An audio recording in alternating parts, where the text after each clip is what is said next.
आज के समय में यह जिज्ञासा केवल मेरी नहीं है, आज उन माता पिता की भी ये जिज्ञासा है जो माता पिता अपने बच्चों के लिए, अपने छोटे से बच्चे को लेकर के अगर वो जब तक सेटल ना हो जाए, जॉब ना लग जाए, तब तक चिंतित रहते हैं। एक तरफ बच्चे को IITN करना, एक तरफ बच्चे को डॉक्टर बनाना, तो दूसरी तरफ बच्चे को संस्कार भी देना। ये हर एक माँ का कर्तव्य होता है, हर एक माँ की चिंता भी रहती है।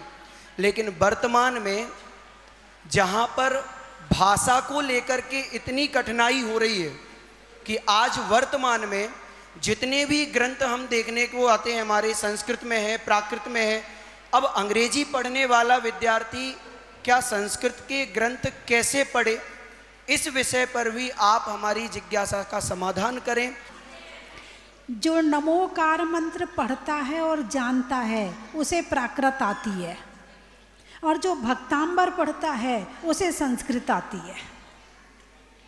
अरे बोलिए ना। तो आपको कौन कौन सी भाषाएं आती हैं? प्राकृत, संस्कृत, हिंदी। तो 3 भाषा तो आती है ना। जब आपके दरवाजे पर जनसंख्या की गणना करने वाला आएगा और उसमें भाषा लिखा जाएगा कि आपको कितनी भाषा आती हैं, तो आप क्या लिखोगे? आप क्या लिखना है? हिंदी, प्राकृत और संस्कृत। कितनी भाषा लिखनी है? हिंदी, प्राकृत, पहले प्राकृत, फिर संस्कृत और फिर हिंदी लिखनी है। बोलिए हाँ या ना, भूल तो नहीं जाओगे? ठीक है। प्राकृत भाषा में हमारे शास्त्र लिखे गए हैं, जो मूल ग्रंथ हैं वो प्राकृत भाषा में लिखे गए हैं। संस्कृत का पहला ग्रंथ था तत्वार्थ सूत्र, इसके बाद फिर संस्कृत में लिखे गए, लेकिन सबसे पहले जो ग्रंथ लिखे गए वो प्राकृत में। और प्राकृत में सबसे पहले क्या लिखा गया? तो नमोकार मंत्र लिखा गया। जो हमारा मूल ग्रंथ है षटखंडागम, उसका मंगलाचरण है नमोकार, नमो अरिहंताणम। ना नहीं, ना नहीं, अणा अणा अणा अणा अणा अणा, नमो नमो। यदि आपने ना बोल दिया नमोकार, नमो अरिहंताणम, गलत हो गया। अब वो संस्कृत में हो सकता है, प्राकृत में नहीं हो सकता है। तो नमोकार, नमो अरिहंताणम, नमो सिद्धाणम, ये शुद्ध उच्चारण है मंत्र का। यदि इतने लोग बैठे हैं, इनमें से नमोकार मंत्र पढ़वाना शुरू करूं तो आधे लोग कहेंगे नमो अरिहंताणम। तो हर शब्द की अपनी शक्ति होती है, उस शक्ति को ग्रहण करना है तो जो शब्द जैसा है वैसा पढ़ना पड़ेगा, तब उसमें अतिशय होगा, है ना। तो आपको 3 भाषा तो कम से कम आती हैं। लिखना आती कि नहीं आती वो बात अलग है, पढ़ना तो आता है ना, हो गया काम। भक्तांबर तो आता है ना, हो गया काम। अब आपका बच्चा कितनी भाषा जानता है? आपने उसे भक्तांबर सिखाया? नहीं सिखाया। यदि सिखाया है तो उसे संस्कृत आती है। नमोकार मंत्र सिखाया है तो उसे प्राकृत आती है। और हिंदी सिखाई कि नहीं सिखाई? हिंदी की तो बड़ी इस समय हमारे घर में हमारी भाषा रो रही है। बच्चा स्कूल जाता है, टीचर कहती है इंग्लिश में बोलो, हिंदी में नहीं बोलना, इंग्लिश टॉकिंग। क्या कहती है? इंग्लिश टॉकिंग, इंग्लिश में बोलो, हिंदी में नहीं बोलना। घर आता है, दादी से इंग्लिश में बोले, दादी कहती हिंदी में बोल, मुझे नहीं आती तेरी संस्कृत। अब वो बेचारा बच्चा कंफ्यूज है, इंग्लिश बोलूं कि हिंदी बोलूं। इसलिए आजकल 40-50 वर्ष की महिलाओं ने भी इंग्लिश सीखना शुरू कर दी है, हिंदी छोड़ना शुरू कर दी है।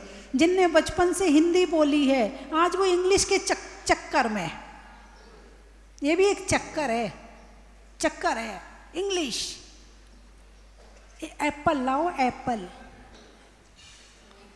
एक अम्मा बोली एप्पल लाओ एप्पल, मुंह में दांत नहीं थे, एप्पल लाओ, चौंके में बोल रही थी। उनकी बहू कहती स्पून लाओ स्पून। और अंग्रेजी बोल के अपने आप को इतना बड़ा समझती हैं जैसे बहुत तीर मार लिया हो, जैसे बहुत बड़ा धर्म कर लिया हो, इतना बड़ा समझती है अंग्रेजी बोल के अपने आप को। हर देश में अपनी भाषा का सम्मान है। जरा चाइना जाके अंग्रेजी बोल के दिखाओ, हिंदी बोल के दिखाओ। फ्रेंच, यहाँ से बहुत से बच्चे पढ़ने जाते हैं, फ्रांस पढ़ने जाते हैं, वहाँ भाषा फ्रेंच चलती है। वो बच्चे पहले यहाँ 6 महीना फ्रेंच सीखते हैं, फिर वो फ्रांस जाते हैं पढ़ने के लिए, क्योंकि वहाँ वो ना अंग्रेजी पढ़ने देते हैं, ना हिंदी पढ़ने देते, ना कोई भाषा पढ़ने देते। हमारे यहाँ की भाषा बोलनी पड़ेगी। जहाँ जिस देश में जाओ, हर देश एक ही बात बोलता है, हमारी भाषा बोलो। लेकिन एक हमारा हिंदुस्तान है जहाँ हिंदी नहीं बोली जाती है। पूरे वर्ल्ड में एक ही देश है जहाँ अपने भाषा का अपमान किया जाता है। हिंदी बोलने वाले को छोटा समझा जाता है और अंग्रेजी बोलने वाले को बड़ा समझा जाता है।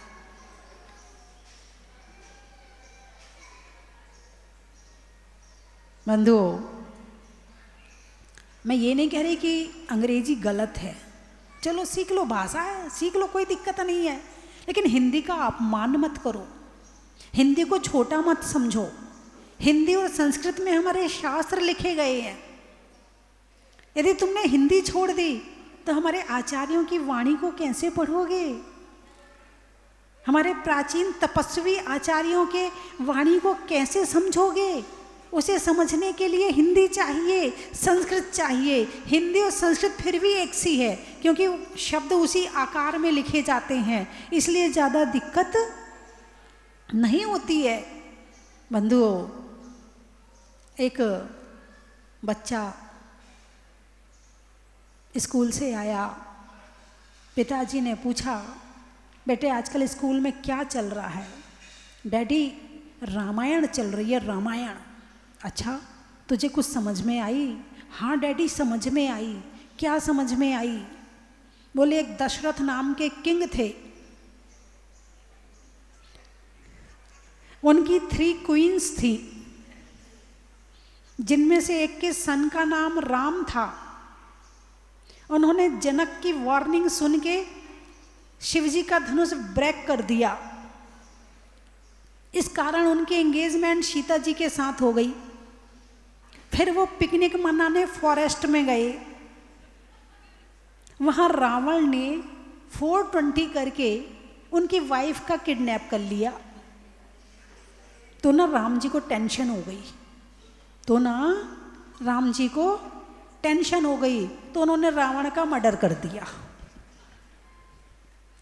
अब बताओ, इस भाषा में रामायण सुनना अच्छा लग रहा है या अपनी भाषा में सुनना अच्छा लगेगा? भाव बनते हैं, वाइब्रेशन आती है। अंग्रेजी में वाइब्रेशन नहीं आती है, हिंदी में वाइब्रेशन आती है। जब बच्चा बोलता माँ, आहा हा, अंदर से तुम्हारा रोम रोम पुलकित हो जाता है जब वो माँ बोलता है।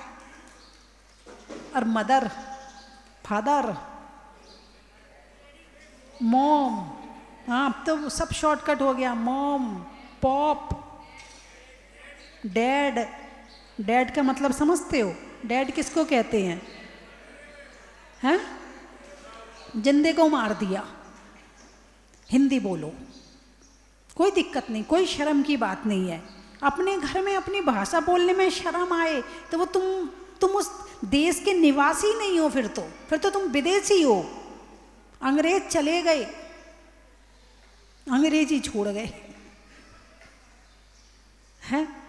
तो मैंने जो कहा, सम्मान, भाषा का सम्मान, हिंदी बोलो।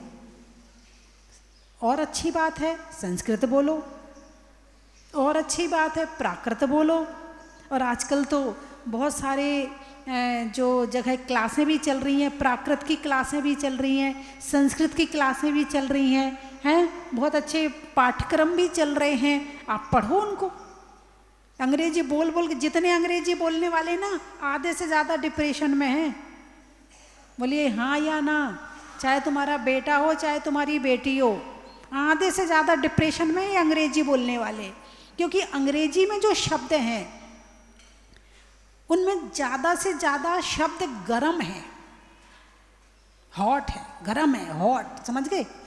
गरम समझ गए? अच्छा ठीक है। ज़्यादा से ज़्यादा शब्द कैसे हैं? गरम है। और जब बोलते हैं शब्दों को तो शरीर में वाइब्रेशन होती है और उन शब्दों के माध्यम से शरीर की ऊर्जा पर फर्क पड़ता है, शरीर के स्वास्थ्य पर फर्क पड़ता है। तो जो अंग्रेजी के शब्द हैं उसमें हा ज़्यादा है, हा, एच ज़्यादा है, इस कारण से ये गरम ज़्यादा है। और भी शब्द होते हैं, लेकिन हिंदी में नमोकार मंत्र में ज़्यादा से ज़्यादा ठंडे शब्द हैं। ना से बोला जाता जल तत्व है। माँ, सबसे ज़्यादा प्रयोग ना और माँ का हुआ, नमो अरिहंताड़म। हा कम है, नमो सिद्धाड़म, नमो आयरियाड़म, नमो उवज्जयाड़म, नमो लोए सव्यशहुणम। आप कितने भी गर्म हो और नमोकार मंत्र का ध्यान कर लो, आप ठंडे हो जाओगे।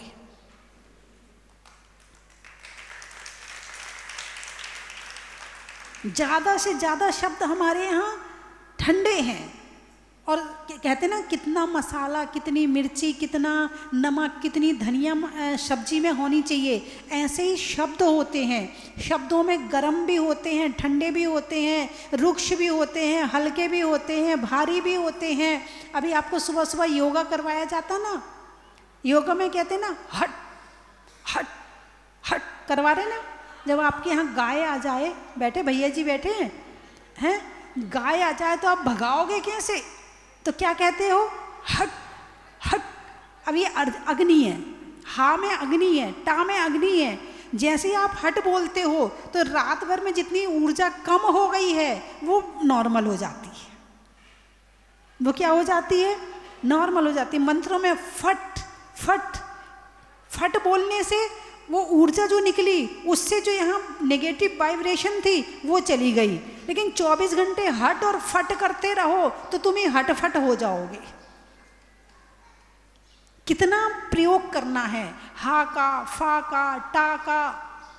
ये हमारी हिंदी में बड़ा अच्छा बैलेंस है, इसमें तुम्हें करने की जरूरत नहीं है। हिंदी इस तरह से बनाई गई है कि वो अपने आप में बैलेंस है। लेकिन अंग्रेजी में ये बैलेंस नहीं है, क्योंकि शब्दों के जानकार, अक्षरों के जानकार भारत में हुए हैं। माँ की जगह भाषा तो है, जानकार नहीं है। जानकार तो हमारे ऋषि मुनि हुए हैं। ऋषि मुनि दुनिया में और कहीं नहीं मिलेंगे आपको। तो इसीलिए घर को ठंडा रखना है, घर में शांति रखना है तो हिंदी बोलो। क्या बोलो? हिंदी बोलो। ज़्यादा से ज़्यादा हिंदी का प्रयोग करो, चाहे विदेश में रह रहे हों चाहे कहीं रह रहे हों। बहुत से परिवार आते विदेश के, बोले माता जी हमारे यहाँ तो हम लोग घर में हिंदी ही बोलते हैं। अमेरिका में रह के, अमेरिका में रहने वाले घर में हिंदी बोलते हैं कि कहीं हम हिंदी भूल ना जाएं। और हमारे हिंदुस्तान में रहने वाले अंग्रेजी बोलते हैं। वो दूसरे की थाली का बड़ा बड़ा लगता है, दूसरे की चीज़ अच्छी लगती है, अपनी चीज़ अच्छी नहीं लगती। तो चलिए अगला प्रश्न, हमारे भैया जी ने अच्छा प्रश्न किया। अपनी भाषा का सम्मान करें। नए भी हैं इस क्षेत्र के बारे में, इस क्षेत्र के बारे में बहुत लोगों को पता नहीं है। आपको मूर्ति निकालने कहाँ से निकली, यहाँ तक कैसे पहुँची? धर्म स्नेही बंधुओं, 19 मार्च 2013 यही फागुन की फागुन की अष्टानी का थी। ये तो आषाढ़ की है। अष्टानी का पर्व था। सिद्ध चक्र विधान में आई थी। कौन से विधान में आई थी? अभी कौन सा विधान चल रहा है? सिद्ध चक्र विधान चल रहा है। सिद्ध चक्र विधान 19 तारीख से शुरू था। उसी दिन दूसरे दिन 20 तारीख को पहुँच, 19 को पहुंची थी, दूसरा दिन 19 तारीख को था। मंदिर गई, दर्शन किए, विधान किया, बड़ा अच्छा लगा। फिर सबने बहुत रोका, अष्टांगिका के बाद रुको माता जी रुको, अच्छा चल होली कर लेते, होली कर ली, अब तो जाऊंगी। सबने खूब रोका, पहले कह दिया था, पता नहीं क्यों कैसे कहा, अभी यहाँ प्रतिमा निकलेंगी, कह दिया और बिहार कर गई। अब बिहार कर गई। देवली में महावीर जयंती को 1 बजे सामयिक से उठी। 23 अप्रैल सन 13 तिथि, ताता का जोड़ देखिए, 23 अप्रैल सन 13 तिथि है। एक चीज और है, चैत का महीना। कौन सा महीना? सर्वश्रेष्ठ महीना चैत का। और मंगलवार मुसलमान के यहाँ महावीर जयंती के दिन मुनि सुब्रतनाथ भगवान निकले।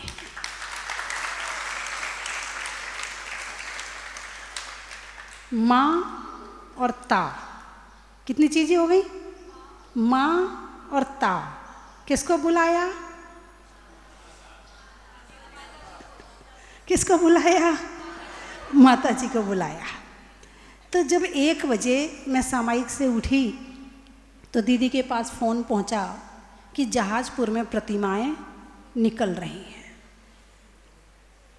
पहले कह के गई थी और प्रतिमा इतनी जल्दी निकल गई। अष्टांगिका और महावीर जयंती ज़्यादा दूर कहाँ है? हैं? होली और हाँ फागुन और चैत 1 महीना हुआ था। 1 महीने में बात पूरी हो गई। इतनी खुशी हुई, इतनी खुशी हुई, इतना आनंद आया, इतना आनंद आया। ऐसा लगा कि ये भगवान मेरे ही हैं, ऐसा लगा। इतनी खुशी मुझे अपने जीवन में कभी भी नहीं हुई, इतनी खुशी हुई।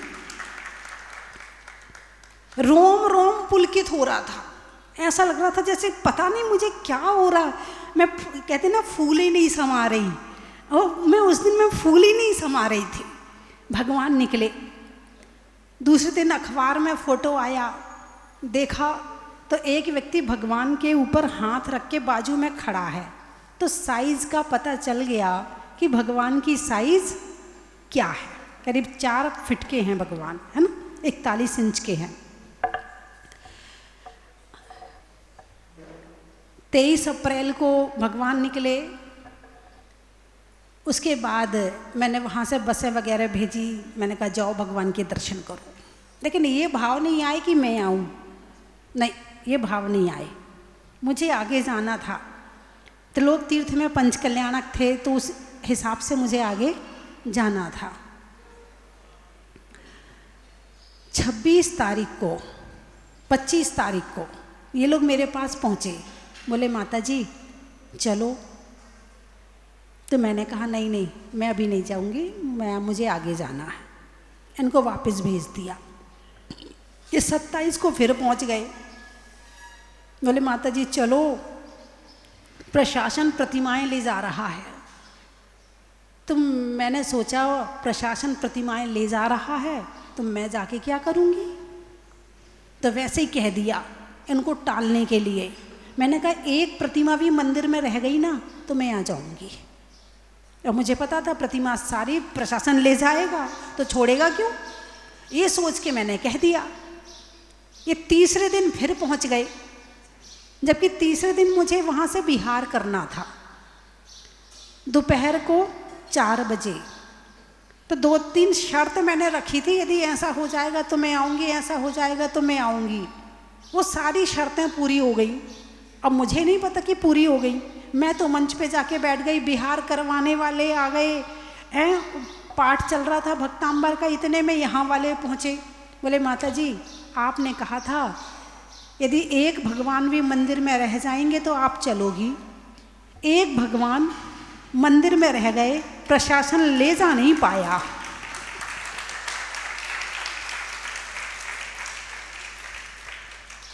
प्रशासन खूब प्रयास किया, प्रशासन ने खूब प्रयास किया, जगह जगह से मजदूर बुला के, लेकिन प्रशासन ले जा नहीं पाया। फिर आखिर प्रशासन ने वहीं चैनल लगाया और वहीं सील कर दिया।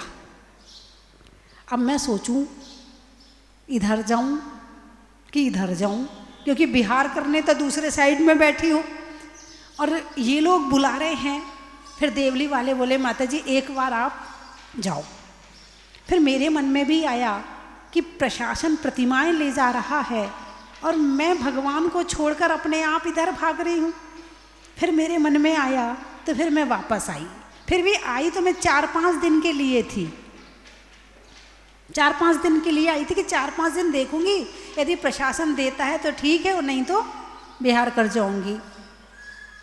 आई, कार्रवाई शुरू करवाई। जैसे ही मैं यहाँ आई तो कलेक्टर का मैसेज आ गया, माता जी आपके यहाँ मतलब जो भी संत आए उनसे कहा, जिनसे कहा जो संत आए उनसे कहना आप अनशन आदि मत करना, हम आपकी प्रतिमाएं जल्दी वापस कर देंगे।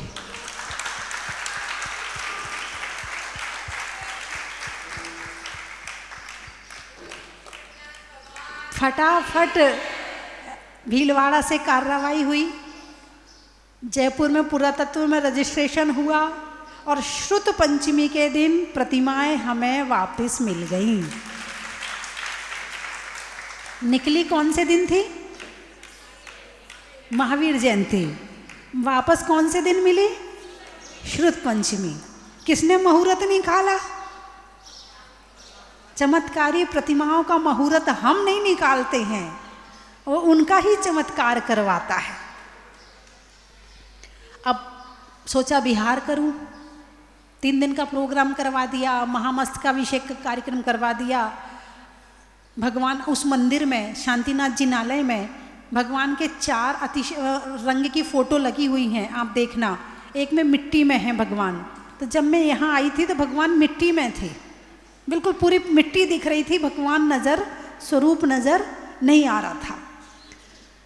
फिर भगवान की सफाई करवाई, बेदी बनवाई, वहाँ बैठाया भगवान को और फिर 3 दिन का महामस्तकाभिषेक करवाया, बड़ा कार्यक्रम करवाया। जहाजपुर में इतने जैनी पहली बार आए थे बाहर से, कभी अन्य जैनियों ने कभी इतने जैनी बाहर के देखे नहीं थे। फिर उसके बाद मैंने सोचा अब जाऊं, तो बोले, सब लोग बोले नहीं माता जी चतुर्मास करो। मैंने कहा इतने से गांव में, छोटे से गांव में कहाँ चतुर्मास होगा? मेरे चतुर्मास तो बड़े बड़े शहरों में हुए हैं, इतने छोटे से गांव में कहाँ चतुर्मास होगा? और प्रवचन 1.5 महीना रुकना पड़ा मुझे, जब तक कार्रवाई चली तो 1.5 महीना रुकना पड़ा। तो प्रवचन तो रोज करती थी, जिसमें एक हिंदू, एक श्वेतांबर, एक दिगंबर पुरुष और 8-10 महिलाएं प्रवचन में आती थी। लेकिन फिर भी मैंने प्रवचन किया, क्योंकि मेरा काम है देना, दिए बिना लेना नहीं, दिए बिना लेना नहीं। तो मैंने कहा मैं दूंगी फिर लूँगी। चलो कोई बात नहीं। मैंने कहा यहाँ क्या चतुर्मास होगा? चतुर्मास में बड़े बड़े कार्यक्रम होते हैं। अब नहीं माने ये जहाजपुर वाले। बैठे कि नहीं बैठे? कहाँ हैं? हाँ बैठे, हमारे भानु जी बैठे हैं। बोले माता जी चतुर्मास करो। तो फिर मैंने इन लोगों को आचार्यश्री के पास भेजा, आचार्यश्री ने भी स्वीकृति दे दी। चलो ठीक है। हमारे जो विनोद जी पारस चैनल वाले हैं वो भी बोले माता जी आप तो यहीं चतुर्मास करो। अब जब सब कहने लगे तो मेरा मन भी बन गया, जो होगा देखेंगे। ये 10 लोग हैं प्रवचन वाले, कोई बात नहीं है, 10 को ही सुनाऊंगी, जो होगा वो देखेंगे। नहीं होंगे बड़े कार्यक्रम, कोई बात नहीं है, जो होगा वो देखेंगे। रिस्क तो लेनी पड़ेगी, बिना रिस्क के लिए काम होने वाला नहीं है। चलो ठीक है, तुम कह रहे हो कर लेती हूँ। फाइनल हो गया। मंगल कलश की चतुर्मास स्थापना में सभी जगह से लोग आए, जहाँ जहाँ चतुर्मास किए थे, जहाँ जहाँ मैं गई थी, तो प्रोग्राम में सभी बाहर वाले आए। उस दिन रात को 8 बजे मैं सामयिक पर बैठी और सभी लोग मेरे पास से कुछ लोग उठ करके जो भगवान के दर्शन करने गए, तो उनमें से एक तनु नाम का लड़का था। उसने देखा कि भगवान की नाभि में एक रोशनी निकली और स्पंदन हो रहा है। 2 लड़के थे, एक तो डर गया, दूसरा खड़ा रहा और उसने देखा नाभि स्पंदन हो रहा है। अब ये जाकर के वहाँ भजन संध्या चल रही थी एक जगह पर, वहाँ बता दिया। तो भजन संध्या तो लोगों ने छोड़ी और भागे मंदिर में। 9:30 बजे हमारा दरवाज़ा खुला, बोले माता जी आप फाइनल करो, हमारे यथार्थ जी हैं। कब है कहाँ है? बोले ये हो ही नहीं सकता, ऐसा अतिशय विदिशा कुछ होता ही नहीं है, हो ही नहीं सकता है। ये मानने को तैयार नहीं, सारे कह रहे नहीं हो रहा है, ये मानने को तैयार नहीं। अब फिर बोले माता जी आप देखो। मैं गई, मैंने जाके देखा, वहाँ से सबको पीछे हटाया, मैं आगे खड़ी हुई, चैनल खुलवाया और देखा तो वास्तव में नाभि अंदर जा रही थी, बाहर आ रही थी। जैसे सांस लेते हैं, नाभि अंदर जा रही थी, बाहर आ रही थी। फिर उसको कैमरे में रिकॉर्ड किया। आज वो वीडियो मेरे ख्याल से यूट्यूब पर भी पड़ी हुई है, यदि आप निकालेंगे तो मिल जाएगी देखने के लिए। और इस तरह से भगवान का नाभि स्पंदन शुरू हुआ। अब ये समाचार जैसे ही सब जगह पहुँचे, भीड़ आनी शुरू हो गई। जयपुर, अजमेर, किशनगढ़, भीलवाड़ा, सब जगह से बसें की बसें आने शुरू हो गई। अब जितने बार आए माता जी प्रवचन करो, माता जी मैं तो प्रवचन करते करते थक गई। मैंने कहा मैं तो सोच रही थी कि प्रवचन में कौन आएगा, और यहाँ तो प्रवचन करते करते थक गई। ये भगवान का अतिशय था, उन्होंने रोका था और उन्होंने ही किया था। और इतना अतिशय हुआ उस वर्ष, इतनी बारिश हुई, भक्त कहें मैं ना रुकूं और बारिश कहे मैं ना रुकूं।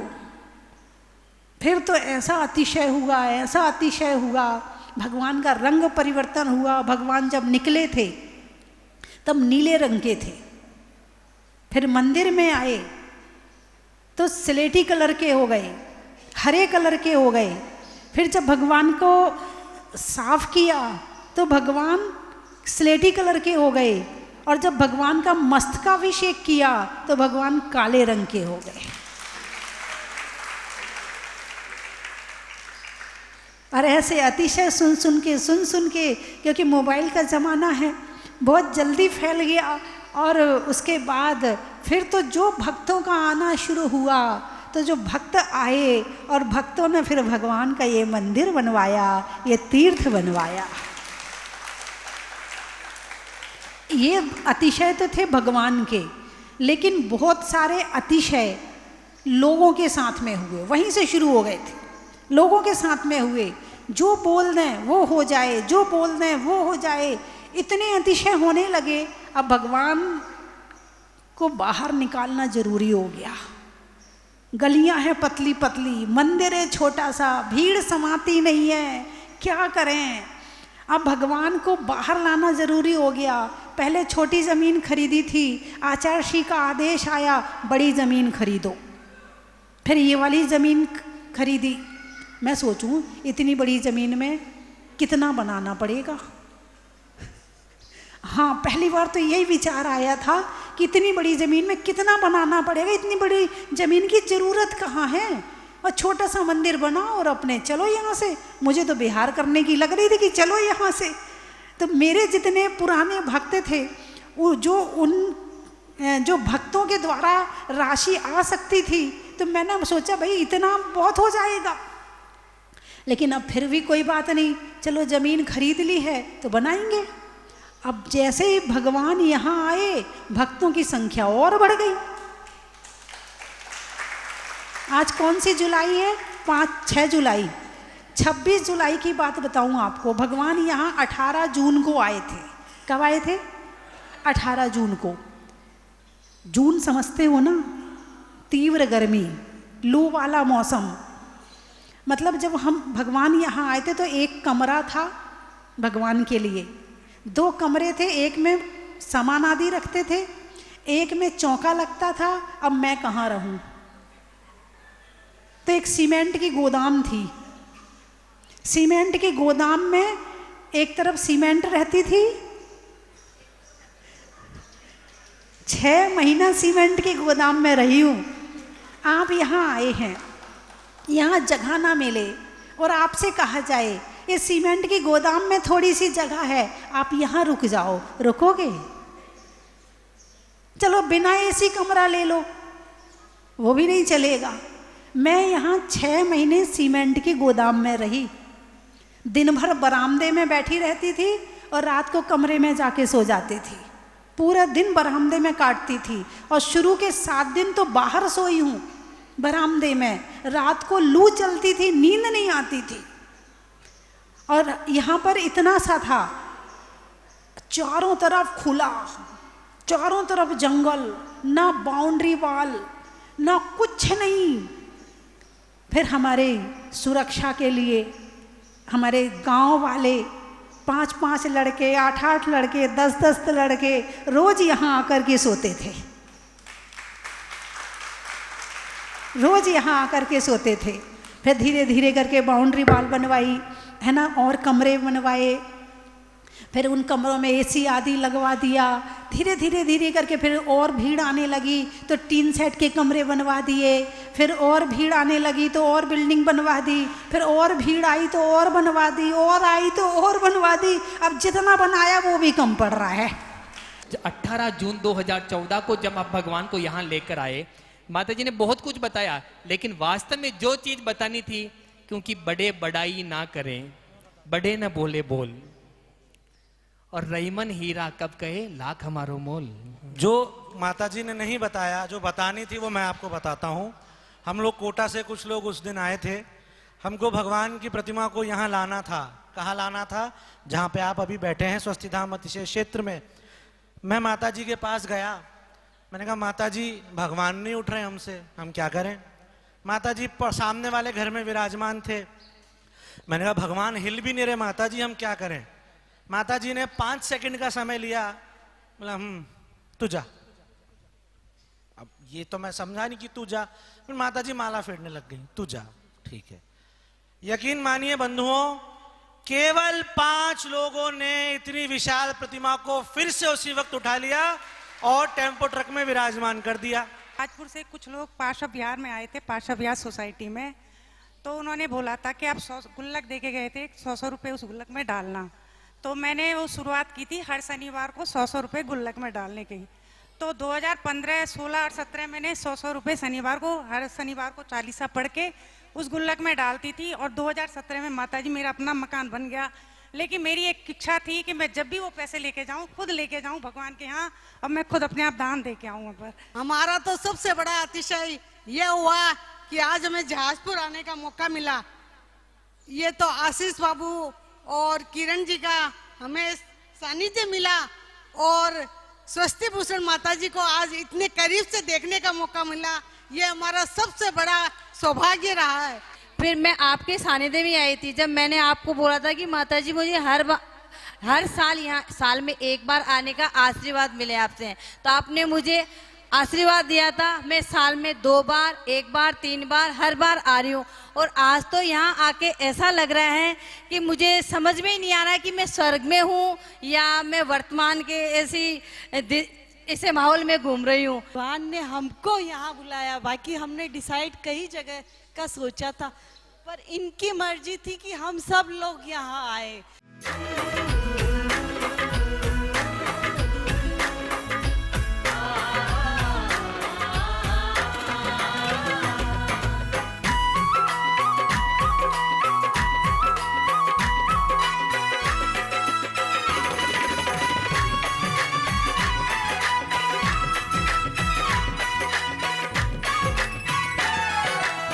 कंचन की थाल को सजाओ रे आज, रत्नों की थाल को भर लाओ रे आज। आओ आओ करे रे गुणगान, आरती भगवन की। आओ आओ करें गुणगान आरती भगवन की। आओ आओ करे रे गुणगान आरती भगवन की।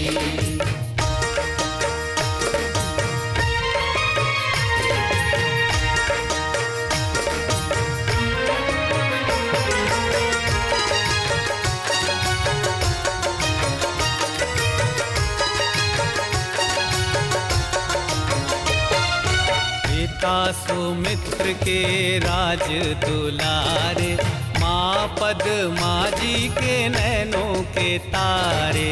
पिता सुमित्र के राज दुलारे, माँ पद्मा जी के नैनों के तारे।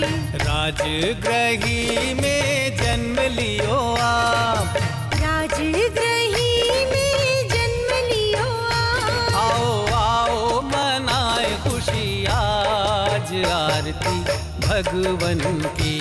आओ आओ करे रे गुणगान आरती भगवन की। आओ आओ करे रे गुणगान आरती भगवन की।